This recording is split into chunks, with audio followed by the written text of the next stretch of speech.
Sababu kubwa ya kuamua kuwashughulikia polisi ni manake they are meeting with all kind of people. Unaona, kuna watu wanakuja kureport crime, hauwezi jua mtu kule nyumbani amepatana na nani. Kuna watu wengine ambao wamefanya kazi zao pengine usiku na mchana amekuja kureport hapa, hauwezi jua amemeet na akina nani. So pale kwa polisi panakuja na kila aina ya watu, na wengine wanatoka hata kwenye county zingine tofauti tofauti.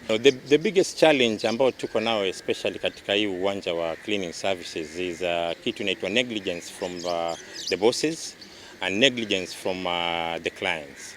Nikisema negligence from the clients, inakuwa wewe kama cleaner, yule client haoni umuhimu wako sana na anasahau kwamba wewe ndio unamfanyia ule usafi. Unaona, na negligence from the boss, inapata ni boss ambaye anakutuma mfanyakazi aende akafanye kazi lakini bila vifaa vya sawa.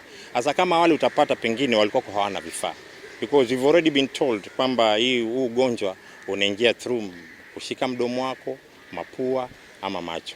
Lakini kama sasa mambo kama hayo, hata ndio unaona niko na dude kama ile. Tukianza kazi tayari, hii ndio kitu nitakayovaa, na nitavaa helmet yangu na wenzangu watakuwa na vitu kama vile pale, alafu tunaendelea kufanya kazi.